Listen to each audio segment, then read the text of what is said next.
अब ब्रह्मा जी तप करने लगे, जब बहुत वर्षों तक तप किया। देखो हमारा दिन एक दिन का होता है ना, एक दिन में हमारे कितने घंटे होते हैं? 24 घंटे। लेकिन भगवान ब्रह्मा जी का जो दिन होता है ना, वो मनवंतर होता है। 30,85,20,000 वर्ष का एक दिन होता है। अब हिसाब किताब लगा लो। अब कई वर्षों तक तपस्या करी। अब जब ब्रह्मा का प्राकट्य हुआ श्री विष्णु का, उन्होंने कहा कि ब्रह्मा तुम सृष्टि की रचना करो। अब तो ब्रह्मा ने विचार किया कि सृष्टि की रचना कैसे करूं, क्योंकि सृष्टि की रचना के लिए देवी जी भी चाहिए ना साथ में। संसार की रचना के लिए गृहस्थाश्रम के लिए पति पत्नी चाहिए, तब बाल बच्चे होंगे। ब्रह्मा जी ने कहा प्रभु मुझे संसार के झमेलों में नहीं पड़ना, मुझे किसी से विवाह नहीं करना, सृष्टि का निर्माण करने को। श्री हरि ने कहा कि एक काम करो, मानसिक सृष्टि की रचना करो। अब तो ब्रह्मा जी ने ध्यान लगाया। वो साइंस में बड़ी प्यारी बात करते हैं कि संसार को किसने बनाया है। आजकल हम लोग तो पढ़े लिखे हो गए ना, तो भगवान को गॉड बोलते हैं। क्या बोलते हैं? वैसे ये हमारी संस्कृति में है, क्रिश्चियन लोगों का है, लेकिन फिर भी अब हम लोग पढ़े लिखे समझते हैं, अपने आप को पढ़ लिख गए तो भगवान ना बोलो, का नाम ना बोलो, गॉड बोलते। लेकिन वह गॉड भी है क्या? बोले वह भी 3 चीजों से मिला है। G फॉर जनरेटर, गॉड की स्पेलिंग क्या है? GOD। G for generator, O for operator और D फॉर डेमोन्स्ट्रेटर। मतलब जनरेटर कौन है? ब्रह्मा जी है।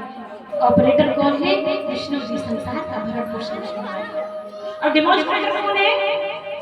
बोले बाबा वही संसार का संघाता। आज ब्रह्मा के शरीर से जब ब्रह्मा जी ने तप किया तो उनके शरीर से कुछ संतानों का जन्म हुआ। ब्रह्मा जी के मन से मरीचि का जन्म हुआ, ब्रह्मा जी के मुख से अंगिरा ऋषि का जन्म हुआ, कानों से कपिलवस्त ऋषि का जन्म हुआ, ब्रह्मा जी की नाभि से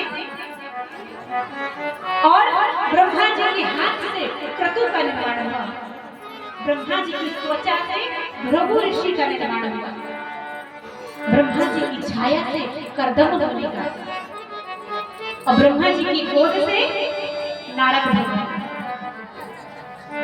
ब्रह्मा जी के दाएं पैर के अंगूठे से दक्ष महाराज का प्राकट्य हुआ, ब्रह्मा जी के दाएं स्तन से धर्म का निर्माण हुआ, पीठ से पाप का निर्माण हुआ, ऊपर के ओठ से लोभ का निर्माण हुआ और दोनों ओठों से लोभ और लज्जा का निर्माण हुआ।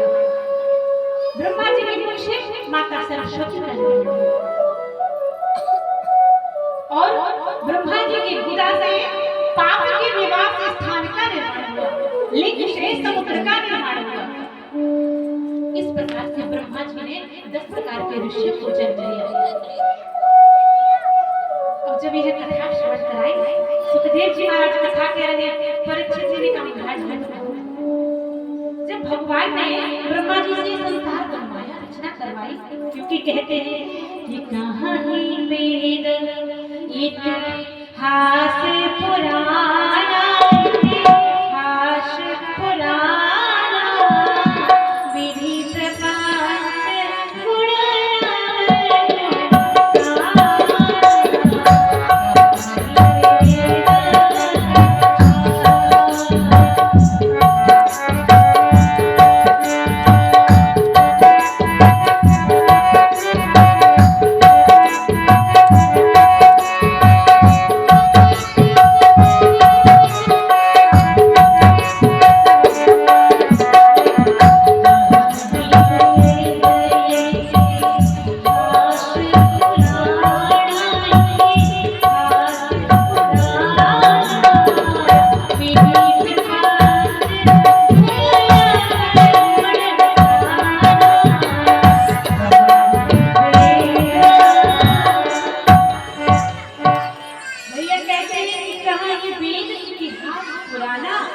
प्रपंच गुण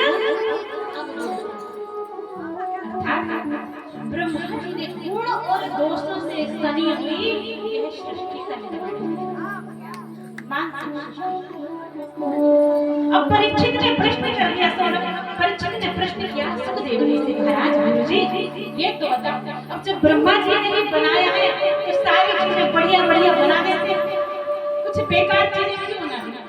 कुछ सज्जन बनाए और कुछ दुर्जन भी बनाए, कुछ दुष्ट भी बनाए, कुछ संत भी, कुछ धर्मात्मा भी, कुछ पापी भी बना दिए, कुछ क्रोधी भी बना दिए। सब अच्छा अच्छा बना देते ना, बुरा क्यों बनाया संसार में?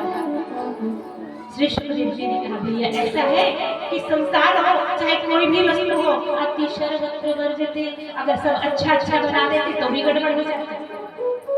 क्यों? क्योंकि कहते हैं यह पूरा संसार द्वंद्व से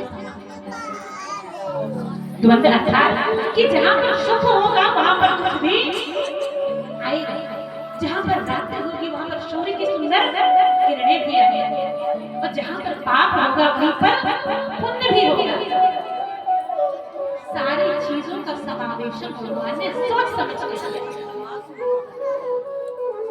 एक बार एक व्यक्ति संत से निवेदन करता है, महाराज एक संत बगीचे में तपस्या कर रहे हैं। अब वह व्यक्ति गया और बगीचे में देखा कि आम का वृक्ष है, बड़ा सा पेड़, आम का तो बड़ा सा वृक्ष होता है, और बगल में बगीचे में एक तरबूज की बेल लगी थी। अब जब तरबूज की बेल देखी और आम का वृक्ष देखा, संत ने कहा महाराज ये बताओ, भगवान भी बड़े बड़े इतना बड़ा वृक्ष, छोटे छोटे आम की अमियां कितनी बड़ी बड़ी छोटी। अब महाराज देखो तो ये छोटी सी बेल जमीन में पड़ी है, इतने बड़े बड़े तरबूज, ये कैसे सृष्टि निर्माण कर लिया? भाई बड़ा पेड़ है तो तरबूज को आम की पेड़ पर लगा देते, और ये छोटी सी पेड़ है इसमें ये छोटे छोटे आम के फल लगा देते। ऐसा कह ही रहा था कि धूप बहुत थी, संत ने कहा एक काम करो, इस आम के पेड़ के नीचे थोड़ा आराम करो, फिर बाद में बताओ।